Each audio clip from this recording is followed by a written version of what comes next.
এবারও আমি আবার বিশ্ব ভ্রমণে বাইর হচ্ছি এবং মক্কার পরে এটা আমার দ্বিতীয় সফর। তো এবার ইনশাআল্লাহ আমার চিন্তা ভাবনা আছে মসজিদে আকসা যাওয়ার। সালামু আলাইকুম সুপ্রিয় দর্শক, আপনারা দেখছেন দৈনিক জনতার জমির, সাথে আছে আমি হুসাইন মাহমুদ। আমাদের সাথে আজকে রয়েছেন আলিফ মাহমুদ। আমরা চলে এসেছি কুমিল্লার নাঙ্গলকোটে আলিফ মাহমুদের বাড়িতে। কেমন আছেন আলিফ মাহমুদ? আল্লাহর রহমতে ভালো আছি। আপনি কেমন আছেন? আলহামদুলিল্লাহ ভালো আছে। কেমন যাচ্ছে দিনকাল? আলহামদুলিল্লাহ আল্লাহর রহমতে অনেক ভালো যাচ্ছে এবং খুবই ভালো লাগতেছে আলহামদুলিল্লাহ। আচ্ছা, এই যে আপনার ভবিষ্যতে পরিকল্পনা, আমরা দেখেছি আপনি যে দীর্ঘ প্রায় ১ বৎসরের মতো ৯ মাসের মতো পায়ে হেঁটে হজ করেছেন। আমার স্বপ্ন বিশ্ব ভ্রমণ করা। তো আমি যখন সাইকেলে ভ্রমণ করতেছিলাম বাংলাদেশটা, তখন আমার মাথায় চিন্তা আসলো, আমি যেহেতু একজন মুসলিম, আমার বিশ্ব ভ্রমণের শুরুটা আমি মক্কায় যেয়ে শুরু করব। তো সেই থেকে আসলে আমার বিশ্ব ভ্রমণের প্রথম অংশটা ছিল পবিত্র মক্কায় যাওয়া। এবং এবার কিন্তু রিসেন্টলি আবার আমি আমার বিশ্ব ভ্রমণে বাইর হচ্ছি। এটা হচ্ছে মক্কার পর আমার দ্বিতীয় সফর। এইটাও কিন্তু মক্কা যেমন আমার বিশ্ব ভ্রমণের একটা সফর ছিল। জি। যেই রাষ্ট্রগুলো আসলে তখন আমার পড়ছে, ওই রাষ্ট্রগুলো হয়তো এখন আর কোনোদিন যাওয়া হবে না। আমি পৃথিবীর প্রতিটা দেশে একবার একবার করে যেতে চাই। আপনার হজে যেতে সর্বমোট কয়টি রাষ্ট্র পাড়ি দিতে হয়েছে আপনাকে? টোটাল বাংলাদেশ সহ হচ্ছে ৭টি। আচ্ছা, আপনার কোনো বিপদ হয়েছে কিনা পথে? আসলে আমি একজন অ্যাডভেঞ্চার প্রিয় মানুষ এবং আমি তো আসলে একেক দিন একেক জায়গায় রাত কাটাইছি। পাহাড়ে, জঙ্গলে, বিভিন্ন জায়গায় বিভিন্ন মানুষের সাথে মিশছি। আ একদিনে আর আসলে যাইনি। লং একটা জার্নি ছিল। এই জার্নি আসলে আ এই যে কষ্টগুলা, এগুলাকে আমি কখনো কষ্ট মনে করি নাই। এই কষ্টগুলাকে আমি একটা ভালো অভিজ্ঞতা হিসেবে নিছি। ভারতের সময়টা আপনার কেমন ছিল যখন ভারতে পাও রাখলেন?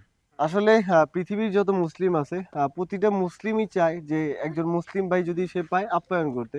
তো সেদিক থেকে হয়তো ইন্ডিয়াতে আমি একটু কম পাইছি। কারণ হচ্ছে ইন্ডিয়ার মুসলিমরা এমন না যে আপ্যায়ন করে না। প্রতিটা মুসলিমই পৃথিবীর সবাই কিন্তু আপ্যায়ন করে। কিন্তু ঘটনা হচ্ছে ইন্ডিয়াতে মাত্র ২৬-২৭ কোটি মুসলিম। হয়তো অনেক বেশি মুসলিম দেখা যাচ্ছে, কিন্তু তাদের জনসংখ্যা অনুযায়ী ১৫০ কোটি মানুষ, সেই হিসেবে আসলে তাদের দেশে মুসলিম খুবই কম।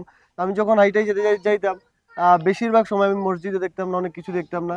ওইখান থেকে অনেক সময় আবার ধরেন হাইটে যাচ্ছি, আমি যদি টুপি লাগায় হাঁটতাম, তো অনেক সময় দেখা যাচ্ছে বেধর্মী যারা মানে কি বলে অন্য হিন্দু ধর্মের ধর্মের যারা যারা। আছে, জি, তারা হয়তো দেখলে আমাকে মনে করেন জয় শ্রীরাম এই টাইপের অনেক ধরনের মজা নিত। তো আসলে এইগুলা মূলত হচ্ছে কি বলবো, কিন্তু কোনো মুসলিম কোনোদিন চায় না যে একজন মুসলিম ভাইকে কষ্ট দিতে। আমরা পৃথিবীর আপনি যেই দেশে যান না কেন, একজন মুসলিম সে যদি কোনো মেহমান দেখে সে আপ্যায়ন করবেই, এবং সে যে ধর্মেরই হোক না কেন। আচ্ছা, তাহলে ভারতেরটা আমরা শুনলাম। পরবর্তী রাষ্ট্র কোনটা ছিল? পরবর্তী রাষ্ট্র ছিল পাকিস্তান। যেমন পাকিস্তানের সময়টা কেমন কাটছিল আপনার? আলহামদুলিল্লাহ অনেক ভালো কাটছে, কারণ ওইখানে তো সব মুসলিম কান্ট্রি। এরপর থেকে আর আলহামদুলিল্লাহ কোনো সমস্যা হয়নি।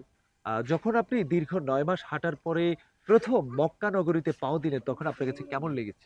আলহামদুলিল্লাহ আসলে এই অনুভূতি কিভাবে আমি প্রকাশ করবো, আমার ভাষা নেই। কারণ আমি সামান্য যে বাংলাদেশ পুরোটা ঘুরছি, তখন ঘোরার পরে এমন পরিমাণে আমার নিজের মধ্যে একটা ফিলিংস কাজ করছে, সে সময় আমার গায়ের পশম সব দাঁড়ায় গেছে। তো সেইখান থেকে আসলে আবার আমি মক্কাতে গেছি, তাও আবার বিমানে যাইনি, হাইটে গেছি হজ করতে।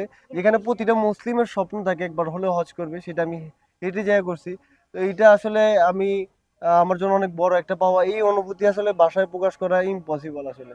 দর্শক, যেমনটাই শুনছিলেন কিভাবে দীর্ঘ ৯ মাস হেঁটে পালন করেছিলেন আলিফ মাহমুদ। দর্শক, এবার আলিফ মাহমুদের স্বপ্ন বিশ্ব ভ্রমণ এবং মসজিদে আল আকসা সফর। তো সেই ব্যাপারে আমরা জানবো আলিফ মাহমুদের কাছে। যে আলিফ মাহমুদ। আসলে আমার বিশ্ব ভ্রমণের প্রথম সফরটা ছিল পবিত্র মক্কাতে, এবং ইনশাআল্লাহ এবারও আমি আবার বিশ্ব ভ্রমণে বাইর হচ্ছি এবং মক্কার পরে এটা আমার দ্বিতীয় সফর।